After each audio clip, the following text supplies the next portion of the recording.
Good afternoon and welcome to the News at 3. My name is Gugu Eyala. First, the highlights. Governor Fubara urges Rivers people to remain patient, assures good governance to make life better. Organized labor accepts federal government's proposals, suspends strike for 30 days. Plus, West African Examination Council meets to decide on withheld results today. Do you love and care about River State and our peace? Let's build and take her to greater heights. This is a task we must accomplish. You can watch RSTV News live on YouTube at RSTV Online and Facebook at RSTV 22 phone line. You can subscribe and click the notification bell for update on our live feeds. And now, details of the stories. River State Governor Siminalayi Fubara says the tribunal judgment upholding his election victory as the beginning of the confirmation of the trust that Rivers people has expressed in him. Governor Fubara made the assertion at a brief Thanksgiving service to celebrate the tribunal judgment, which held at the Chapel of Everlasting Grace, Government House, Port Harcourt. Tamnobara Bibulubo has more. The Thanksgiving service was attended by some members of the Rivers State Executive Council, political leaders, and a cross-section of Rivers people. Governor Fubara said he owes everything to God, who has continued to provide the rest possible at the polls, which has now been affirmed by the tribunal. Governor Fubara particularly thanked the immediate past Governor of Rivers State and Minister of Federal Capital Territory FCT Chief Nyesom Ezenwawike for his role in his governorship bid and has followed through the stages of the legal battle. He also thanked the Rivers people for their support and urged them to remain patient because his administration will unfailingly deliver to them good governance that will make their life better. Thank you to God our Father, His Son, and thank you to the Holy Spirit that directs and guides us. To also say, to appreciate my principal who has stood behind me, has created this opportunity with the help of every one of you here to say a big thank you, because if it doesn't mean and matter to him, he won't sit in the court from 9 a.m. to 6 p.m. So it means it is important to him. So I want to thank every one of you for your support and to assure you we will not disappoint you. With your support, I strongly believe that we will get there. I just want every one of you to be patient. Preaching at the service, the chaplain of Government House Chapel of Everlasting Grace, Reverend Barasin Ogan, who commended Governor Fubara for showing gratitude to God for his triumph, urged him to uphold justice, show mercy, and walk humbly with God. Tamnobarabi Iblubo, RSTV News. 296 candidates have participated in the 2023 NNPC ESP Annual Scholarship Award Aptitude Test for undergraduates in its host communities. The candidates were drawn from Imo, Rivers, Afam Cluster, and Bonny in OML 11 Asset. Nnamdi Olimini reports. The scholarship program for undergraduates was organized by the NNPC EMP and other partners, including WAGL Energy Limited and JPMT, as part of its corporate social responsibility to the host communities. The aim is to encourage educational development in the area and ease the financial burden on the parents of the candidates. The just concluded exercise is the first of its kind for the selected host communities. The process was quite perfect because if you look at how it was conducted, it gives an insight of how organized the organizers of the program are. They were here on time, and then they coordinated the process very well in such a manner that we hadn't any hitch during the entire process. If I should be granted the scholarship, I will try as much as I can to study my books, help develop other citizens or other students who are coming up. Thank you. I really appreciate NNPC. Thank you very much. Some of the candidates who spoke to newsmen shortly after the exercise applauded NNPC for the transparent selection and accreditation process. They expressed appreciation to the company as the initiative would support their educational pursuits and remove some financial responsibility from their parents and sponsors. According to them, there is need for expansion to accommodate more candidates from the area who are also in dire need of educational support. It was a very nice one, to be honest. It was very cool, calm, and nice. I bless God for everything. I thank them for the opportunity given. I'm okay with the whole process. I like the way the exam go. From the question, from the starting, from the way we arrange. I put a lot of effort to this exam, so hopefully with God, I'm actually going to make it. At the end of the assessment of their performance at the aptitude test, successful candidates would be notified by the company. Nnamdi Olimini, RSTV News. Chairman, People's Democratic Party, Rivers State, Ambassador Desmond Akawo, has commended the even distribution of the federal government palliative to various wards in the 23 local government areas of the state.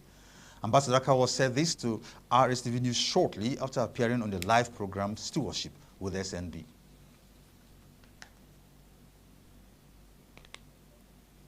The PDP chairman, Ambassador Desmond Akawo, who doubles as the chairman Palliative Committee, Rivers State, said the Palliative Committee was made up of traditional rulers, civil society organization, NLC, TUC, Joint Consultative Council, and chairman of Local Government Council, and lauded the committee for transparency and adequate distribution of the palliatives to every ward in the 23 local government areas of the state. He noted that the committee deemed it necessary to engage the local government chairmen for the sake of logistics to enable them distribute materials to the appropriate quarters. So, and Governor, in his own wisdom, considered me as somebody who should head a team that would do this distribution. And we had a clear mandate.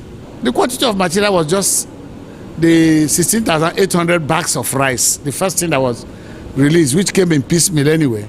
And we received it and agreed that if each ward should receive 50 bags, that means we will now be left with 850 bags.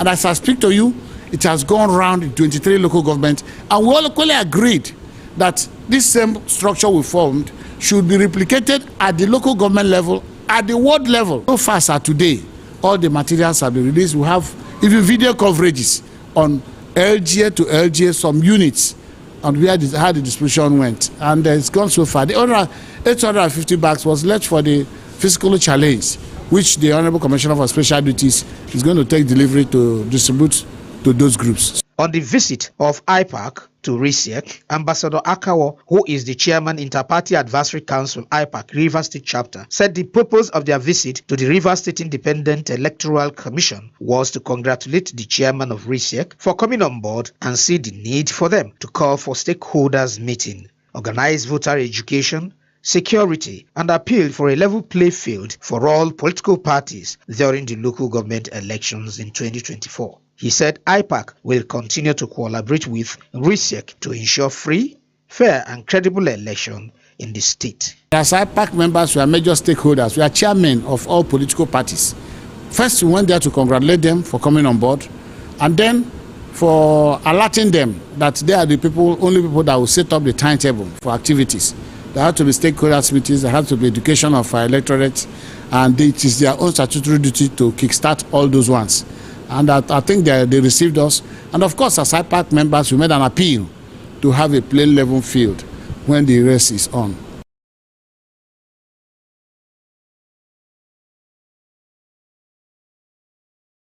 A non-governmental organization, Regional Gilead Foundation for the Elderly, in partnership with Rivers State Television Women Association, have appealed to government of all levels to see the need to support aged people in the society.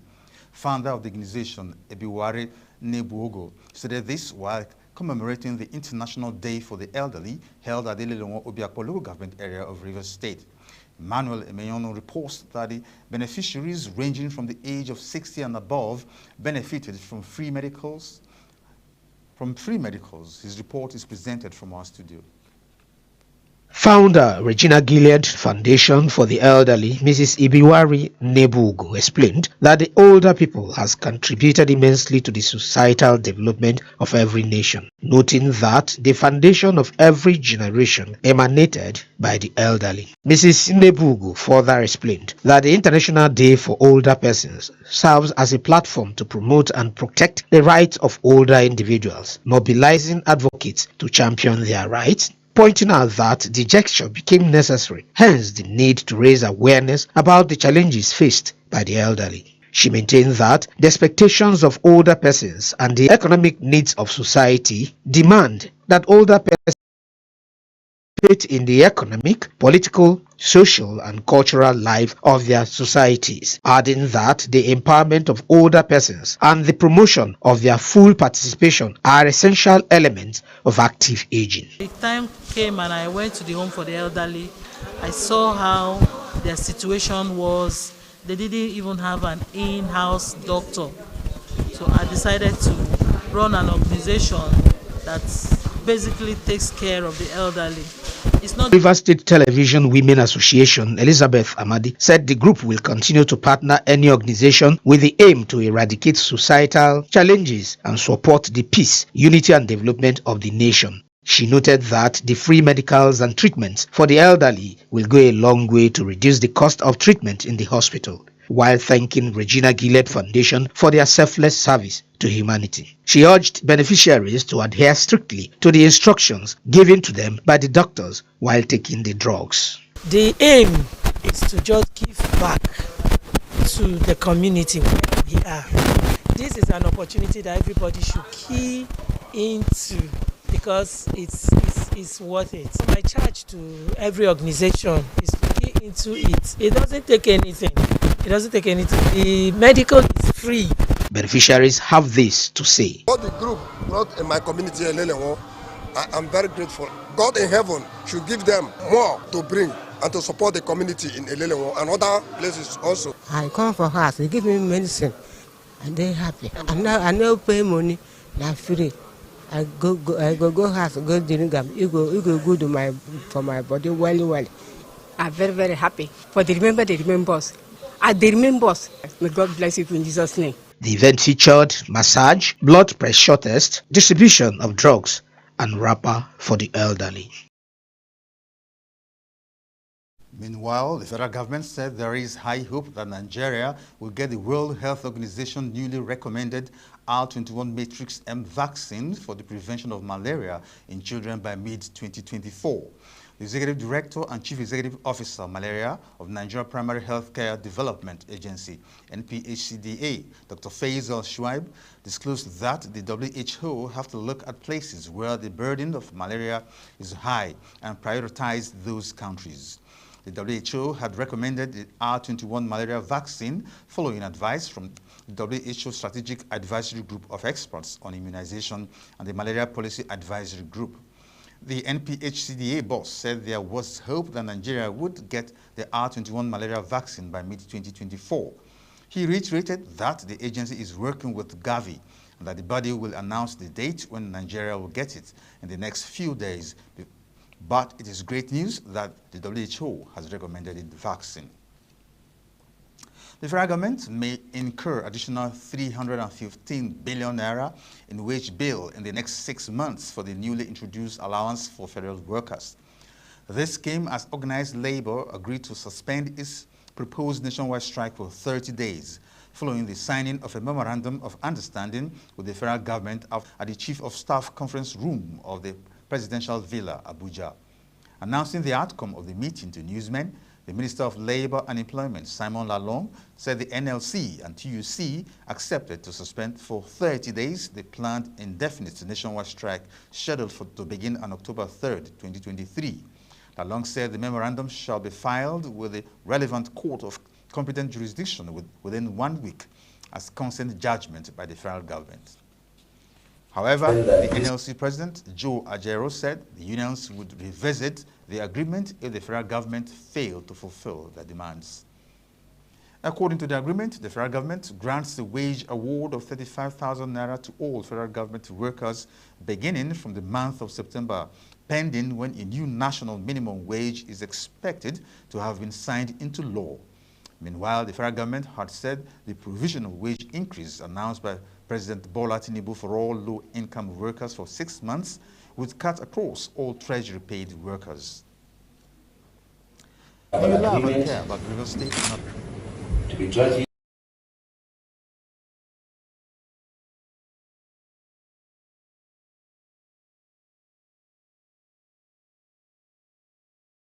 We've had very painstaking and meticulous delivery.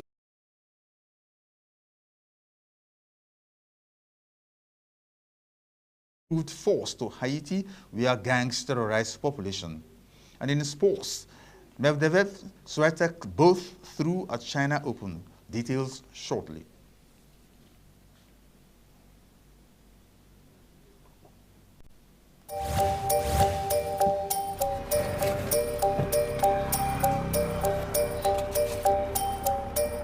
I just want your papers, please. Sir.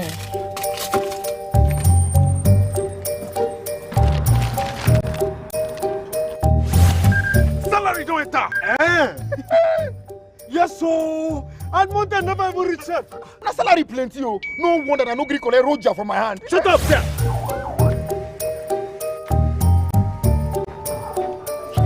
I'm here to bail my younger brother.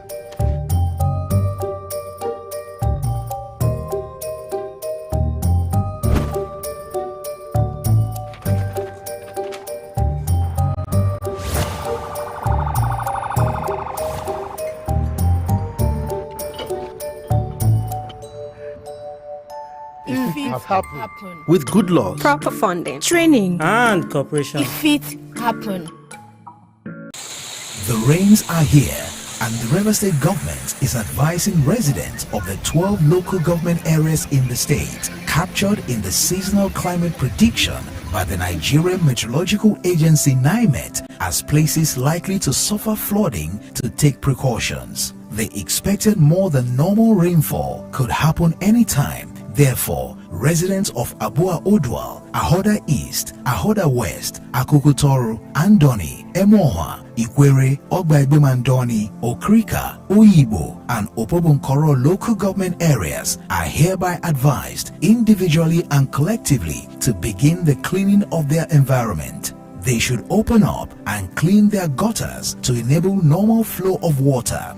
Be prepared to move to higher ground when they see tidal water overflowing riverbanks into their various communities to avoid death and mitigate loss of property. The state government is also calling on all flood management committees in those local governments to immediately mount surveillance to watch out and notice any overflow of water over riverbanks. They should assess the magnitude of such overflowing water, provide accurate information that will sensitize the people adequately on what to do, while also working with council chairmen, traditional rulers, and all opinion leaders in order to strengthen the response capabilities of communities. Such committees should work out modalities that will cushion the effect of the flood disaster on residents. The unprecedented flood disaster in 2022 had served as an eye-opener.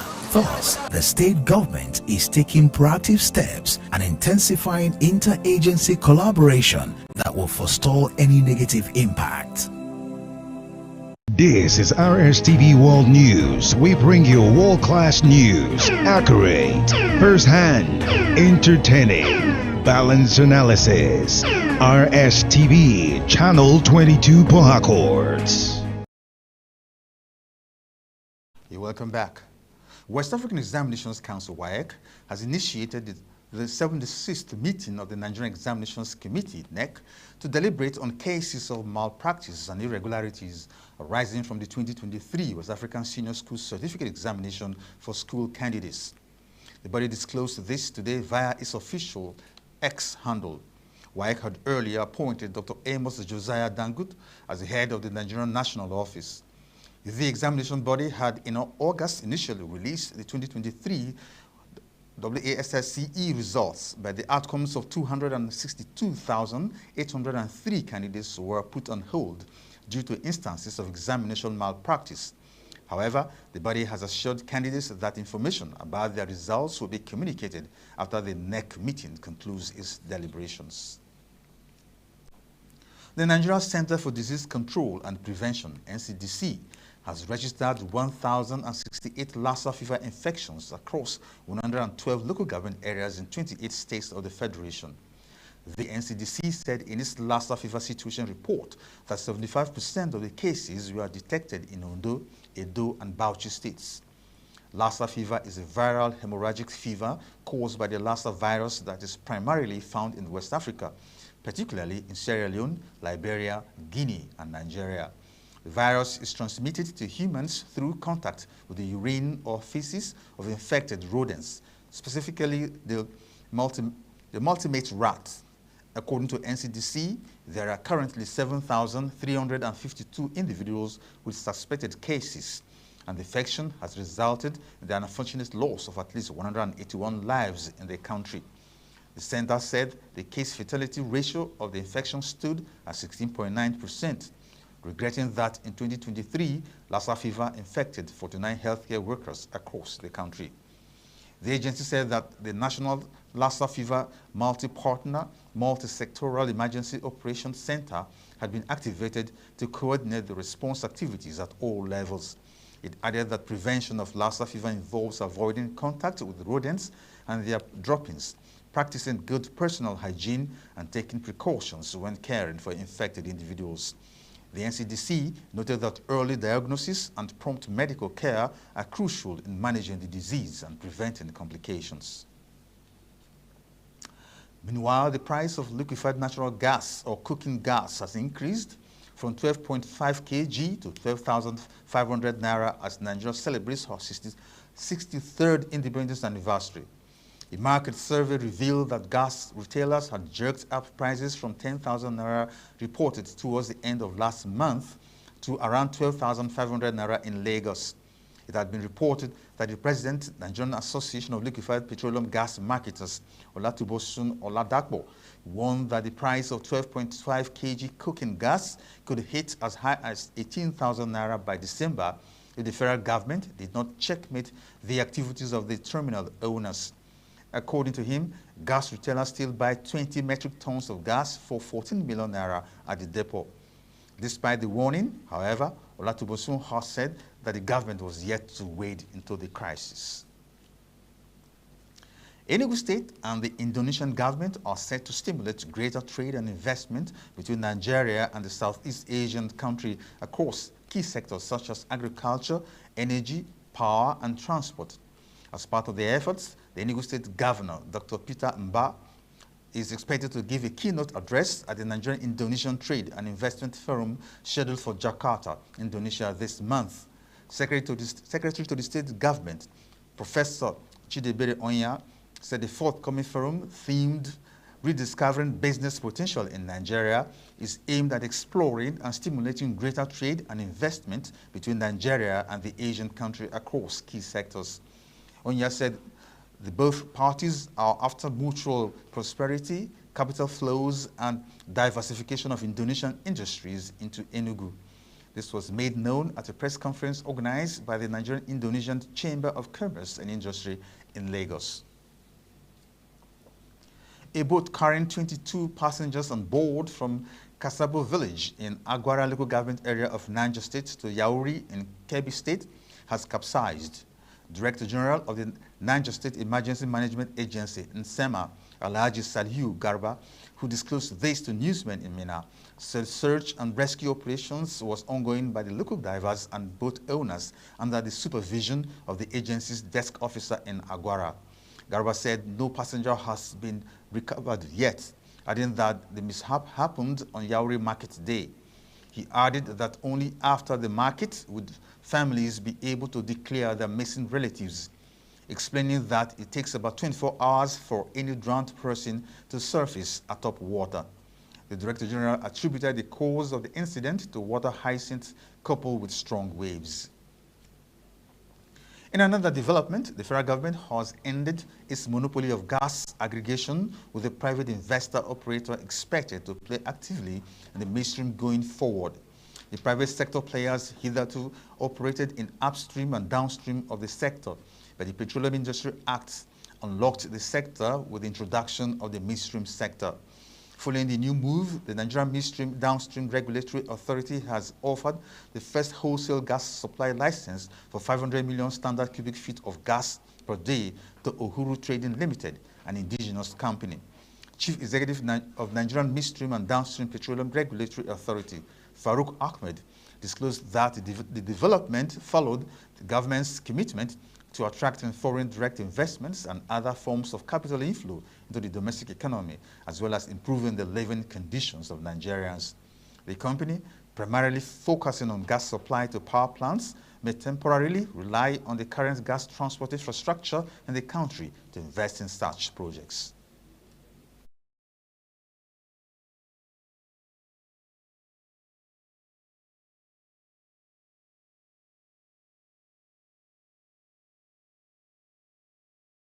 Kenya will lead an international task force tasked with bringing order back in Haiti, a country where gangs are responsible for a surge in killings, rapes, and kidnappings. Kenya has previously proposed sending 1,000 police officers, while countries including Jamaica also pledged to send personnel.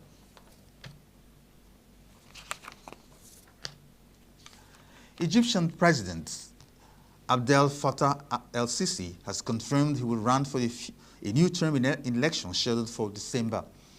The president, who announced his candidacy at the end of a 3-day national conference called The Story of Homeland, attended by the country's leading politicians, has close ties to Egyptian security agencies.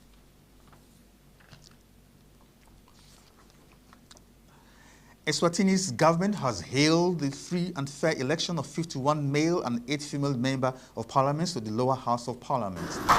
The 59 MPs were elected on September 29 in the Southern African Kingdom ruled by King Mswati III. The elections are unlikely to offer any political change in the kingdom, with the MPs serving in a purely advisory role to the monarch.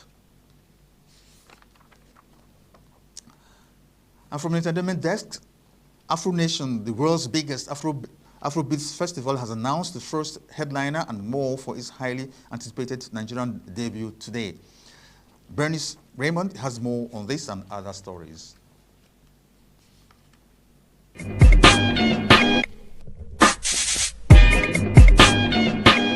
Afro Nation promises to be a historic celebration of culture, music, and unity, set against the vibrant backdrop of Lagos. The beating heart and cultural powerhouse of West Africa, dominating the line are none other than Nigeria's own reigning sensation, Burna Boy, and UK's pioneering Afro's wing, Star J Hush. Known for his genre-edifying sound and magnetic stage presence, Burna Boy's performance promises an unforgettable experience for fans in Lagos, with roots deeply embedded in Nigeria. Burna Boy's homecoming will be a monumental highlight for Afro Nation Nigeria. As a sign of his rapid global growth in recent years, the African giant has now become the first ever international Afrobeat artist to top the UK albums chart with the release of his acclaimed 7th album, I Told Them.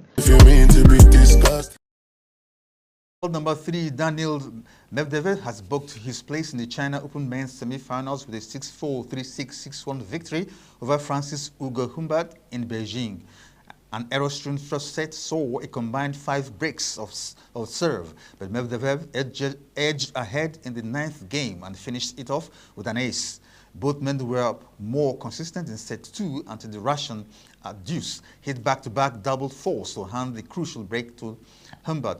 But Medvedev finally tightened up in the decider, notching 2 quick-fire breaks before seeing out the match on his serve.